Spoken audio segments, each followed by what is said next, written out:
Science meets adventure. Ever noticed how waterfalls keep flowing even when everything looks dry? You hike through dusty switchbacks, past sun-baked rocks, see a riverbed that looks tired, and then you hear it, that steady rush, that familiar roar. So how does a waterfall keep running when the landscape screams drought?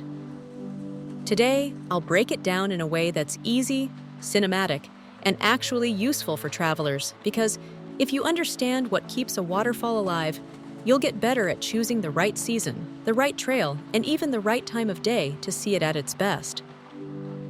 Imagine you're on a summer trek. The air is warm and still. The trail is powdery under your boots. Leaves feel crisp. The stream you followed to get here is lower than you expected, more stepping stones than river. But when you round the last bend, water is still dropping over the cliff, sparkling in the sun like a moving curtain. That's drought, a long stretch with little recent rain. It doesn't always mean no water exists. It usually means the land isn't getting fresh refills right now. And waterfalls are not just powered by today's rainfall. They're powered by the land's memory of water. Here's the first secret. A waterfall is fed by a whole landscape upstream, not just the spot at the top of the drop. That upstream landscape is called a watershed, or catchment area. In plain words, it's the natural bowl of hills, forests, and slopes where rain and snow collect and eventually drain into the same stream. So, even if the cliff edge looks dry, the water feeding that waterfall could be coming from miles away. Higher elevations, shaded valleys, hidden creeks, places that held onto moisture longer than your trail did. But the bigger secret is underground. When rain falls, not all of it runs straight into the stream. A lot of it sinks into soil and cracks in rock. Down there, it collects in spaces you can't see. Those underground water stores are called aquifers, natural underground storage tanks. Now here's the magical part. Groundwater moves slowly, not like a river sprinting downhill, more like a patient crawl. It can take weeks or months for water to travel through soil and rock and reappear as seepage into a creek. That steady background water supply has a name: Baseflow. Baseflow is the steady trickle rivers get from groundwater even when it hasn't rained in a while. It's the river's quiet heartbeat. Think of it like this. Rain is your travel budget coming in, fast and exciting. Groundwater is the savings account you built during the good months. When the weather dries up, the river doesn't immediately go broke. It starts spending from savings. Or picture a sponge. Pour water onto a sponge and some drips off right away, but most soaks in. Then, long after you stop pouring, the sponge keeps releasing water slowly. A watershed with healthy soil and porous rock behaves like that sponge, squeezing out water little by little. This is why waterfalls often shrink in drought, but don't stop. In dry periods, the dramatic curtain might become thinner. The roar turns into a softer, steady hiss. The spray doesn't travel as far. You'll see more rock face, maybe even separate ribbons of water instead of one wide sheet. But as long as base flow continues, just that background trickle, the waterfall keeps flowing. And big waterfalls have an advantage. Many are connected to large drainage basins, meaning they collect water from a huge area. Some have upstream lakes, wetlands, or marshy zones that store water and release it slowly like a natural reservoir. In mountainous regions, higher elevations can hold on to cooler conditions, and snowmelt can keep feeding streams long after the last snowfall. Even in warmer places, dense, shaded forests can reduce evaporation and keep water in the system longer than open, exposed slopes. Now let's add a geology twist, because the type of rock under your feet changes everything, and it's something explorers can actually notice on the trail. Porous rocks, like sandstone or limestone, can soak up and store water like a sponge.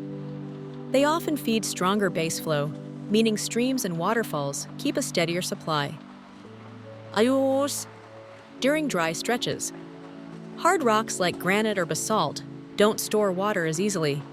They shed water fast when it rains, then the flow drops quickly when it stops raining. In these landscapes, waterfalls can be flashy and dramatic after storms, but weaker in dry spells. And sometimes the geology feeds the waterfall right in front of you. Look closely at the cliff. Do you see wet streaks that don't match the main flow? Do you notice thin side trickles coming out of cracks? That can be seepage or tiny springs, groundwater finding an exit point. Moss lines can be a clue too. If you see bright green patches clinging to certain seams in the rock, that's often where moisture persists, even when everything else looks dry. Now, reality check.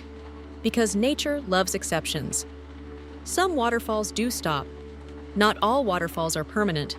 Seasonal or ephemeral, waterfalls only flow after rain or during wet months. A waterfall is more likely to go dry if it has a tiny watershed, meaning it doesn't collect much water. If the soil is shallow and can't hold water, there's little groundwater storage. If the region goes through a prolonged, multi-year drought, even underground reserves can run low. And in some places, human water diversion, dams, irrigation, heavy withdrawals, can reduce flow so much that a usually reliable waterfall becomes a seasonal surprise. So what does all of this mean for you as a traveler? First, if you want the most dramatic waterfalls, aim for seasons right after the wet period, spring after rains, or early summer in snow-fed areas. That's when both surface runoff and baseflow team up for maximum power. Second, don't underestimate early mornings. After a cool night, evaporation is lower and winds are often calmer, so the flow can look cleaner and the mist can hang beautifully in the air.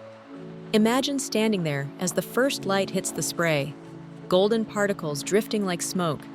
Third, learn to read the waterfall before you commit to scrambling closer. Strong spray, loud impact, and a churning plunge pool usually mean higher flow. A quiet pool with gentle ripples and exposed rocks tells you it's running on base flow alone. Fourth, stay alert for sudden weather changes. Drought doesn't eliminate danger, it can actually hide it. A storm miles upstream can send a surge down a canyon fast. If clouds build and you're near narrow gorges, don't linger in the wrong spot. Fifth, treat wet rocks like they're covered in invisible ice. Even in low flow, algae-slick stone can take you down in a second. Keep your footing, stay on marked paths, and respect barriers. They're often there because people misjudged water. And finally, leave no trace. Waterfalls feel like wild cathedrals, but they're fragile. Stick to durable surfaces, don't trample mossy seep zones, and pack out what you bring in. That greenery you see clinging to the rock is often living on a razor-thin margin of moisture. So why do waterfalls never stop, even in droughts? Because many are running on a hidden system. The watershed collects water from far more land than you can see. The ground stores it in underground tanks, and baseflow releases it slowly, keeping rivers alive when the sky stays quiet.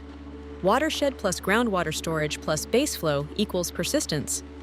And once you understand that, you don't just visit waterfalls, you start reading them like a map. Like, share, and subscribe to Science Meets Adventure.